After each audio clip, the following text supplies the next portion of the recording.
अभी सब्सक्राइब करें हमारे YouTube चैनल ईश्वर टीवी को और देखिए वीडियोस सबसे पहले। महाराज मनु के पुत्र कितने थे? कल मैंने बताया था ना। महाराज मनु के पुत्र कितने थे? 2 पुत्र थे। कितने पुत्र थे? 2 पुत्र थे। अच्छा, आपको नाम पता है? चलो मैं बता देता हूँ। प्रियव्रत और उत्तानपाद। क्या नाम था? हाँ, प्रियव्रत और उत्तानपाद। तो उत्तानपाद का विवाह रानी सुनीति के साथ हो गया।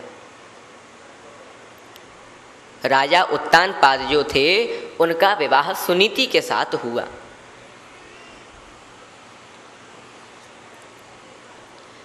लेकिन कई वर्ष बीत गए, परंतु सुनीति के गर्भ से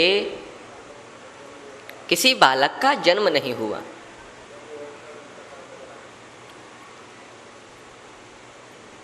एक दिन इसी चिंता में डूबे डूबे राजा उत्तानपाद बड़े दुखी हो रहे थे।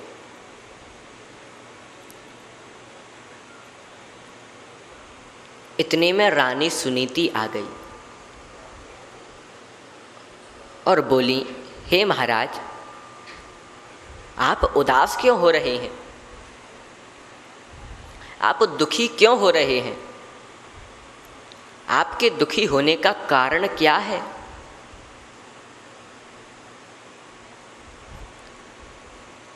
तब राजा उत्तानपाद ने सोचा कि अगर मैंने सुनीति को बता दिया तो सुनीति को भी कष्ट होगा।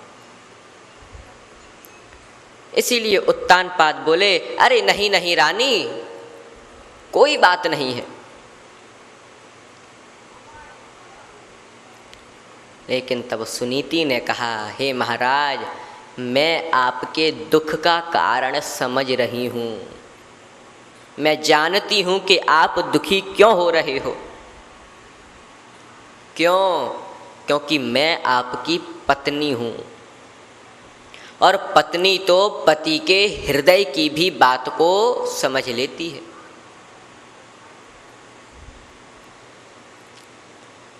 जब भगवान श्री राम माता जानकी और लक्ष्मणों के धाम लक्ष्मण को केवट अपनी नाव में बिठाकर गंगा से पार कर देता है,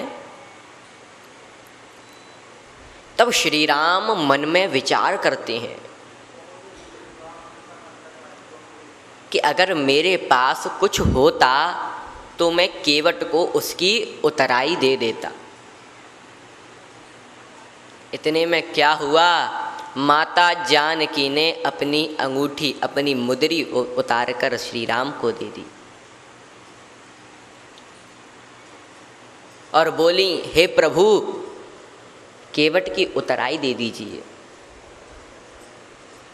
श्री राम बोले, अरे सीते, मैंने तो तुमसे ये मांगी ही नहीं, तो तुम मुझे यह मुद्री क्यों दे रही हो? तब जानकी मैया ने कहा कि भले ही आपने मुझसे कुछ नहीं कहा, लेकिन मैं आपकी पत्नी हूँ, इसीलिए मैंने आपकी हृदय की बात को समझ लिया।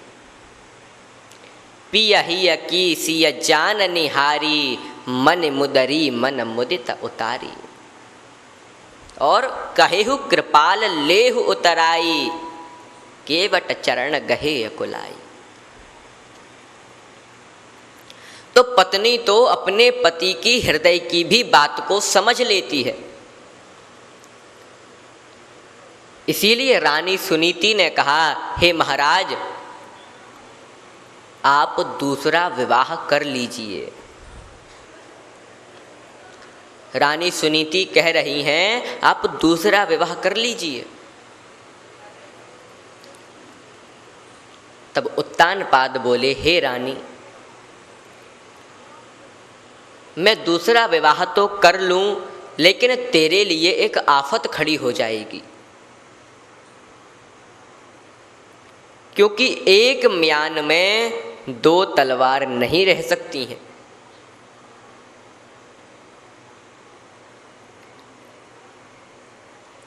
रानी सुनीति ने कहा, हे महाराज, आपको हमारी सौगंध है, आप दूसरा विवाह कर लीजिए।